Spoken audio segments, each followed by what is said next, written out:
getting this level because this is a chunk of wood and I need it to be level for this step of the process, which is to pour my resin.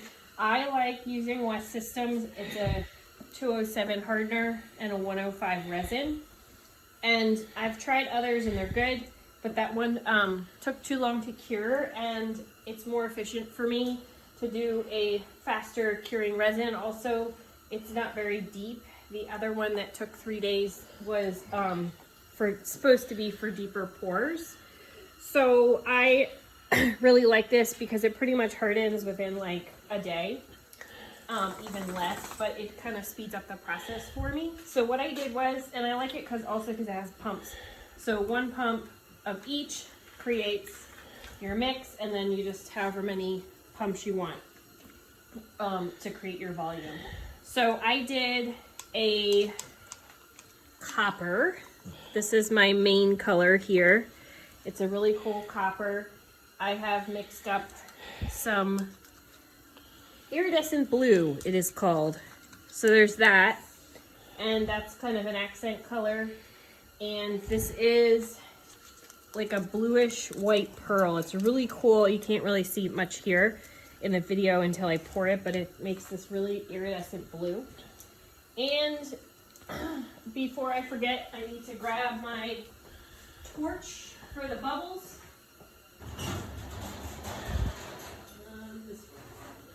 Okay, this is the torch to get out all the bubbles if there are any. The other reason I like this is because when you pour one resin, you don't have to wait to pour the other color. Otherwise, the longer curing resin, when you pour the second color, it just dissolves into it. This, I want the color to sit on top of it. And so this resin allows me to do those steps all at once instead of waiting about 24 hours to do the first. So there's no rhyme or reason to this. It's the fun of it.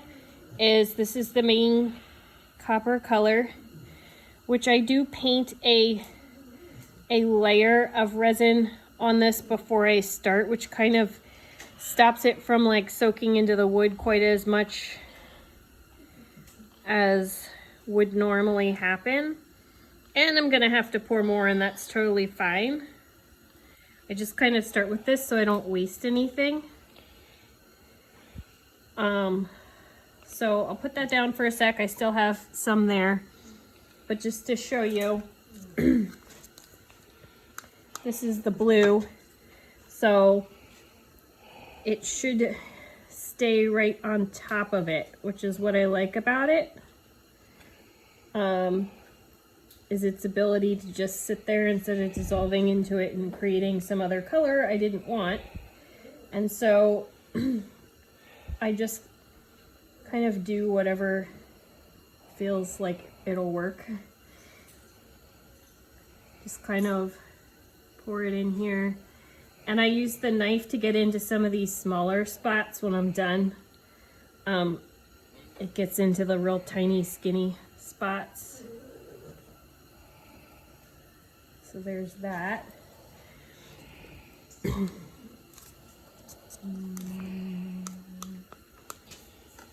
And this one is, like I said, it's white.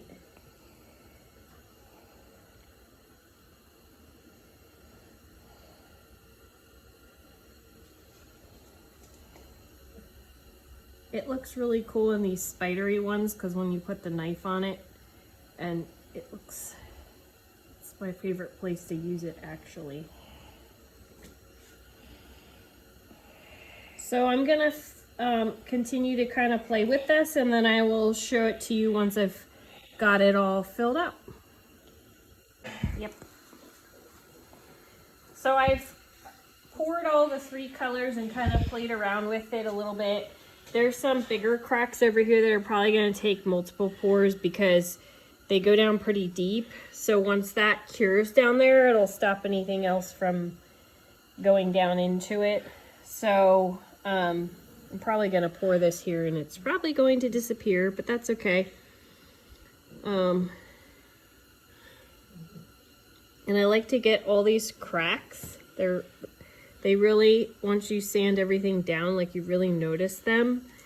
And so with the knife, you can kind of just get it right down in there, and it looks pretty cool once you, all the little spidery, this one I didn't tape off, so I have to wait to do that one because it's open on the other side. So that's the copper. I did each color, and sometimes I just scoop it with the knife and pour it. It just depends on, come on. There we go. And I don't necessarily worry that everyone is like filled to the top. I think it looks cool when everything's kind of a different depth and texture. So just kind of play around with it until I get it where I like it. And I have some blue left.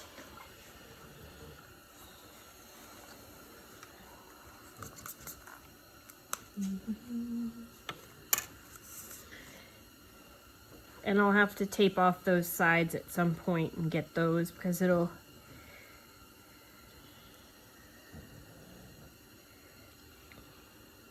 so I'll wait for this to cure. And then again, like I said, I'm gonna have to get those cracks again once it cures, and then I'll be doing it to the other two sides. Of course it looks awful right now, but once you, as far as presentation, but once you sand it down for a bazillion hours and polish it, it's gonna look really super cool. This is the first sculpture I've done, if you want to call it that. I've always done like flat pieces, but I thought, why not try this, and sits up on your table or your mantle, and it would look really cool. And I actually love all the chainsaw marks that are on here. I think it gives it a lot of texture. So we'll wait for this to cure, and then I'll show you the next side.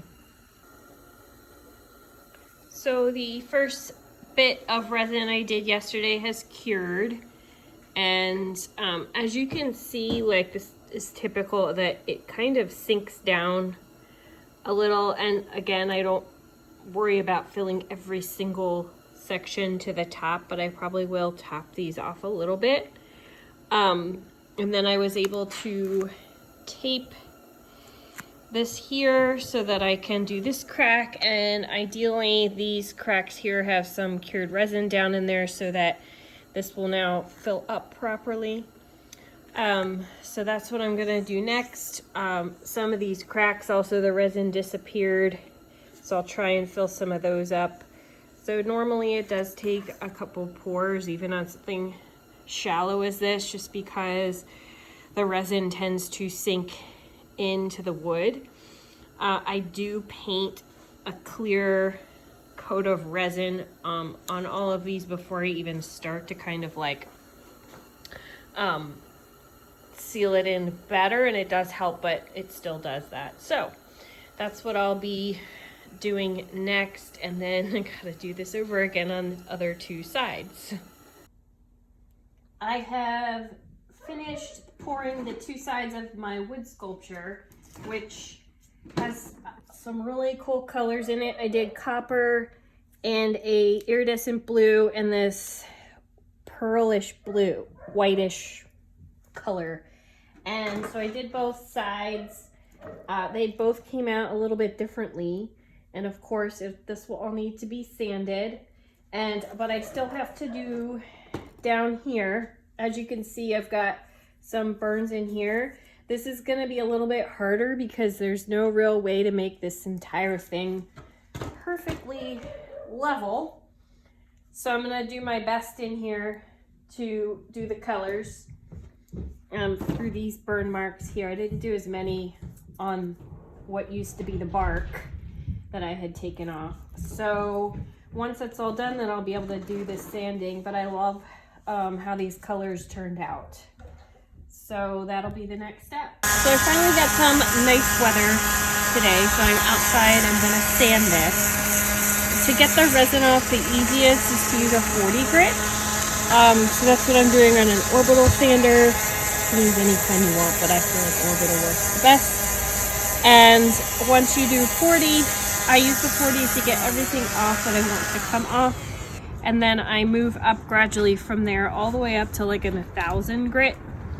And that'll just make everything polished and smooth in the end. But right now I'm gonna start with the 40 grit, and you'll see it comes off pretty easily to start.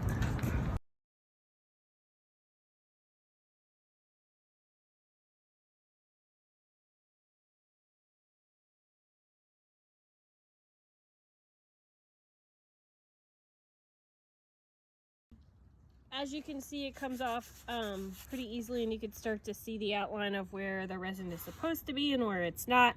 So I continue to do this on all the sides until it's completely removed except what I want left there, and then that's when I switch to a higher grit. I'm done with the 40 grit, and it's definitely harder to do when you don't have like a totally flat surface.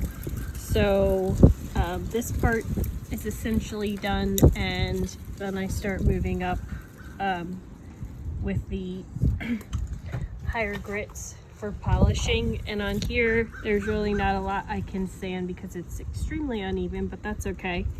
I'm just gonna leave it like this, and the more you sand with the higher grits, the clearer it gets, and then when you put your finish on, that's what makes it really pop with the color and everything.